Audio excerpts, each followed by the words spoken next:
Hey guys, welcome back. Today I am really excited to be sharing this video with you guys. It is my first budgeting video, my first financial video. I'm excited because if you're familiar with my blog, you know that I've shared a ton of budgeting over there. And this is my first time to do it on YouTube. And it's a good one today.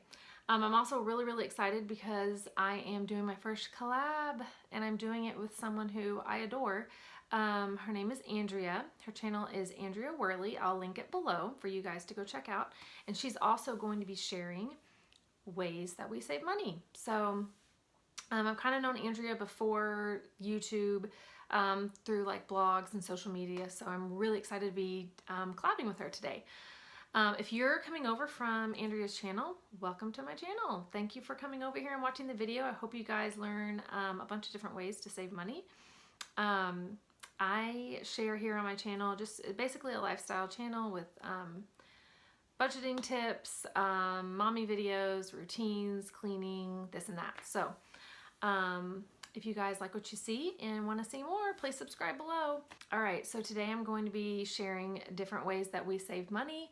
I want to give you guys a little bit of a snippet of our financial history and why I'm even talking about budgeting and saving and all that. So let's see where to start. I'm trying to keep this short. Okay, my husband and I have been married for almost 11 years now. Coming this August. And the first couple of years we were married, we saved like crazy and budgeted like crazy to pay off all of our debt. Our debt was our house, and we ended up paying off the entire thing in 33 months. It was very hard. We were both teachers at the time. He's still a teacher, but we were both on a teacher income. So our incomes were not high, but we didn't have kids either. So we were dinks, double income, no kids, and it was great. Oh my gosh, it's just amazing how much money you can use without kids. But anyway, so we were able to, basically all of our money went to wherever we wanted it to go. It didn't have to go to anyone else. Like I said, we paid it off in 33 months, which is just shy of 3 years. And the first year, my husband was paying off the house on his own. Obviously, we weren't married, and so he was paying double the mortgage. So he was just putting an extra payment down each month. And then a year into that, we got married. Actually, a year into that, I got a job. We got married a few months prior to that.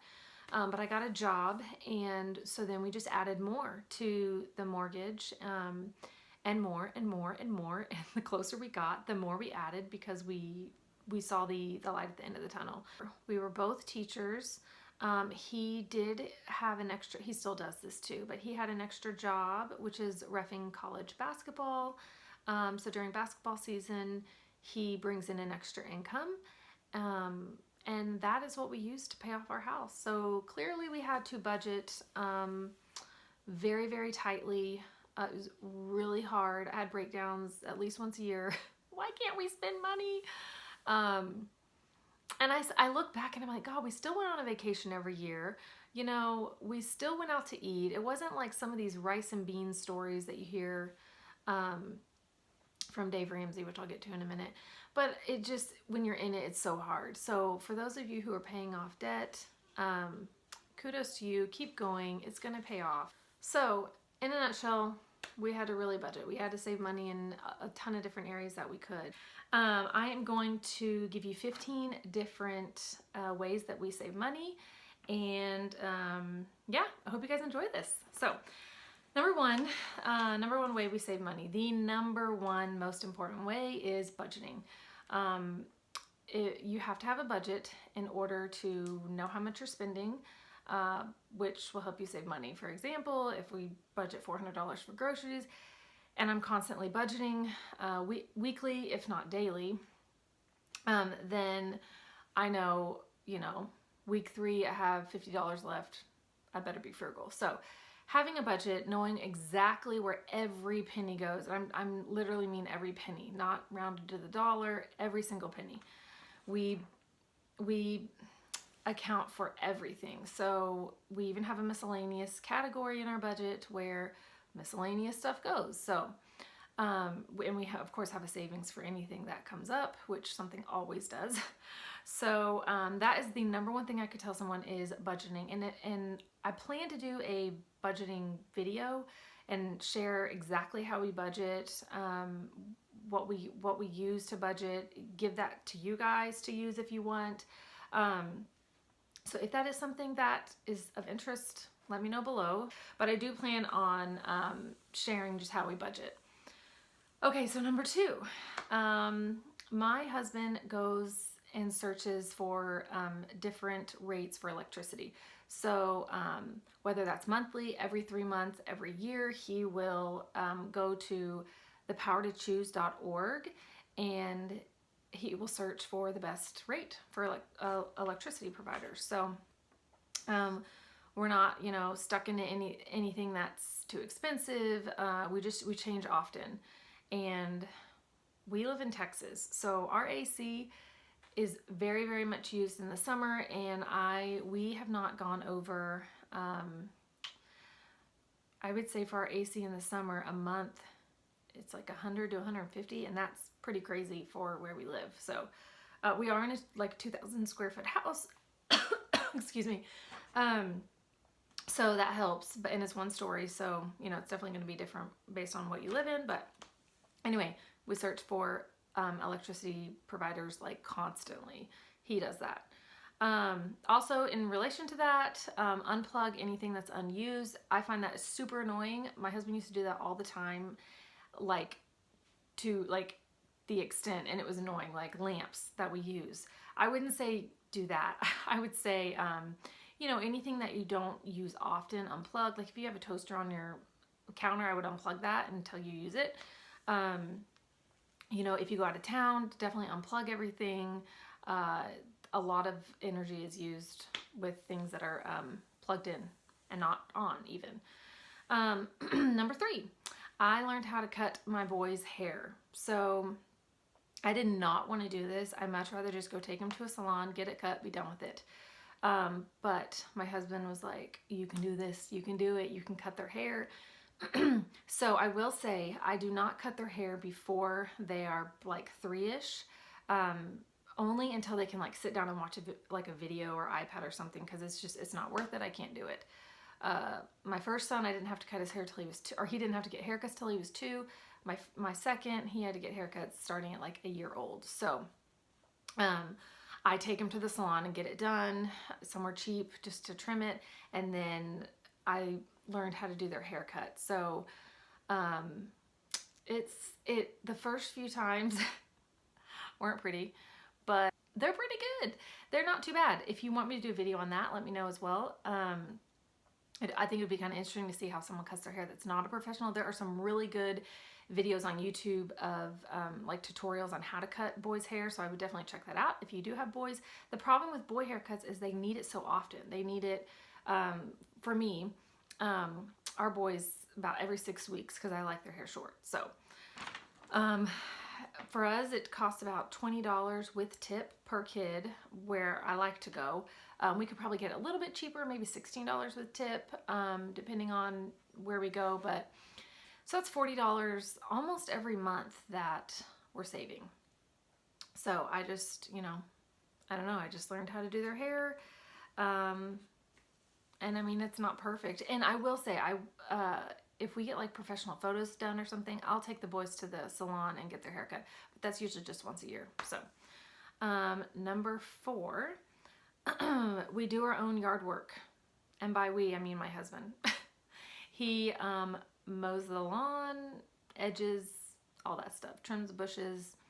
So yeah, that saves us about, here where we live, people pay about $25 a week to get their lawn done in the summer. It is only a 6 month, 6 months out of the year, because obviously you're not going to get your yard done in the winter. So that is let's see, that's $25 a week, that's $100 a month, so that saves us $600 a year. Number 5, do not borrow, meaning do not pay interest on anything, ever, except for your house. I mean, even cars, everything. Don't do interest.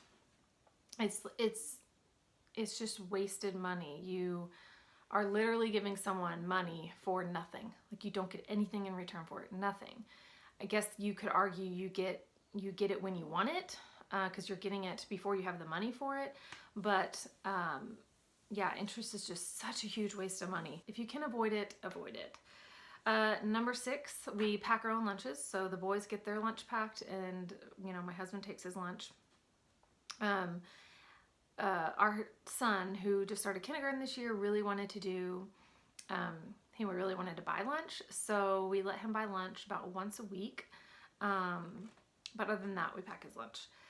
Number 7, I'm looking down here because this is where I wrote everything. So number 7, research. Research has saved us so much money. We don't just go buy it. We will research. Luckily, we have the internet, and we can research the heck out of things until we find out a cheaper place, a cheaper price, whatever. Not that cheaper is always good, but you can at least research your options and get the best bang for your buck. So research. Number 8, I use an app on my phone called GasBuddy, and it allows you to plug in like where you are, and it will show you the gas station nearest you with the cheapest gas. So that's kind of nice. My husband always knows where the cheapest gas station is, but I don't pay attention to that stuff. So if I'm out and about, I'll just get on the GasBuddy app, and it'll show me where my nearest gas station is and which one's the cheapest. So I'll leave links to these below. Anything I mention, I'll leave links below. Number 9, I'm sure a ton of you have heard this, but for eating out, we really like to eat out. So that can get very expensive, especially the more kids that we're having. And we use Groupon a lot. So we will get a ton of restaurants, especially that we frequent often, and we will get coupons for them. So if you haven't heard of Groupon, which I'm pretty sure everyone has, it's just a site where you can buy like gift cards for cheaper, I guess is the best way to explain that. So for example, if you want to go eat out at Chili's, and you can get like a $40 gift card there for $20. So that's just an example, but same, and it's everywhere. I mean, that's for like different establishments, not just food, but that is how we use a lot of, that's how we are able to afford eating out often. We also do a lot of coupons. We get like mailers that come in the mail, and we just go through them and tear out anything that we go to a lot, so, or that we want to try, something new. And we probably budget about $200 a month for eating out. And that includes like, if we do fast food through the week with the boys, or like as a family, or, date night. And then number 10, this one's a big one. I could do probably a whole video on this, but I won't. It's groceries, how we save money on groceries. That is a big one. Okay, so basically in a nutshell, well, first of all, we budget for our groceries. We budget about $500 a month for them. The first thing I do is I shop my pantry, and I see what I have. I shop my freezer. I look through everything, see what I have, plan my meals, and then I make a list based on that. We've been doing the Walmart grocery pickup. We do most of our shopping at Walmart. I have tried every single grocery store that is in our area, which is pretty much all of them. And Walmart is by far the most value. So, yeah, I've started to do the online pickup, like the grocery pickup. Not started, I've been doing that for like, I guess a year and a half probably now. And that saves me so much money. That is great because when you're adding your list of items, it'll tell you how much you have, which is like awesome, because you can know, hey, I've got $100 budgeted this week, and you can see where you're at as you're shopping. So the online pickup is awesome, and it can save you a ton of money. Less impulse purchases. It's just great. And then what was I else? I was going to say something else about it. And we also, I think I've mentioned this in a video before, but we get all of our meat at Zaycon Fresh. I'll leave a link below. We get chicken and beef, like ground beef and ground turkey. It's straight from the farm to your car. You go pick it up. It's great. We've been doing it for a few years now, and we buy meat about once a year, and we're good to go. So, and that saves us money because it's cheaper. And we never, like our grocery hauls, like they're never, we never really have meat in them except for deli turkey and maybe an occasional steak or something. Number 11, okay, evaluate all your bills. So go through your bills and just kind of constantly just evaluate them, see how much they are, call the company, see if they have any discounts going on. If you're coming up on your membership or your contract, you know, talk to them, see if there's any deals they can give you. There will always be deals that they can give you, always. So just ask your friends too, like, what are you spending on your phone? What are you spending on your electricity? What are you spending on cable and all that stuff, and just kind of see what's good and what's not, and where, you know, if it is good, what are they using, and just try to bargain with them. I hate doing that, so I leave that to my husband. Number 12, we do not do this, but I can definitely see how this would save money, and that is to use cash. That's why the cash envelope system is so popular with Dave Ramsey. We don't do it for a couple different reasons. Number one, we pay off our credit card every month. So if you're disciplined enough to pay your credit card off every month and not go over, like, you know, however much income you bring in, then, you know, I personally don't see anything wrong with it. And you earn points. I would never do a credit card because you earn points, because you do spend more when you have a credit card. But we have used our points for vacations and stuff like that before. So the credit card benefits us. And I just not sure I want to carry that much cash around all the time. But I mean, when I spend cash, it's definitely harder to do than a credit card. So if you're struggling with spending money, I definitely would do a cash system. I think that would help a ton. Number 13, and this is just something small we do, but we avoid the toll as much as we can. I would get on the tollway every time. I cannot stand going the access road. And I don't know, depending on where whoever's watching where you live, if toll is even like a thing, if it's, you know, depending on where you live. But toll is everywhere where we live. It's how we get to our parents' house, or it's one of the ways to get to our parents' house, the quicker way. And we just try to avoid it as much as possible and stick to we budget $40. That's when they deduct out of your account, is every $40. So we try to stick to $40 a month and just avoid it as much as possible. Number 14, we buy a lot of things used. Well, yeah, I mean, definitely our cars are used, but we buy, especially baby items. I buy a ton of that from consignment sales, Kid to Kid, Once Upon a Child, and then like the big consignment sales. Babies just go through stuff so fast. I mean, it's just ridiculous. They spend maybe like a few months in it. And of course, we've had a lot of things passed down from the boys now to Brielle, but just a lot of things used, especially clothes in the first year. I mean, they're just, it's almost like you can't keep up. They're flying through them. So buy as many things as you can used, or borrow them even. So let's see what else. And the last thing, number 15. Okay. So I wanted to put this in here because sometimes you can exhaust all of your resources in saving money and going through your budget and, you know, picking it apart until you save every last penny, and you still are not ahead.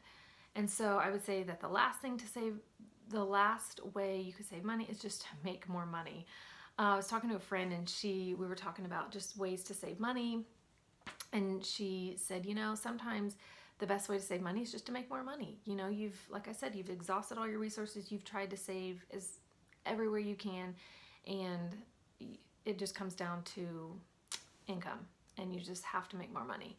My husband he's a teacher, like I mentioned before, and he has a reffing job. He refs college basketball to supplement his teaching income, because I do stay home. In addition to being a full-time mom, I have an Etsy shop.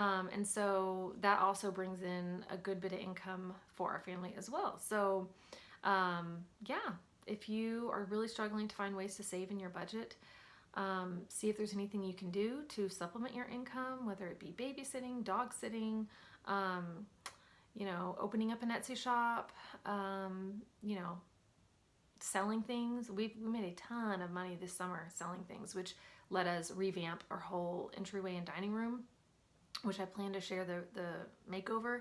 We barely spent any money, and we transformed those rooms like big time.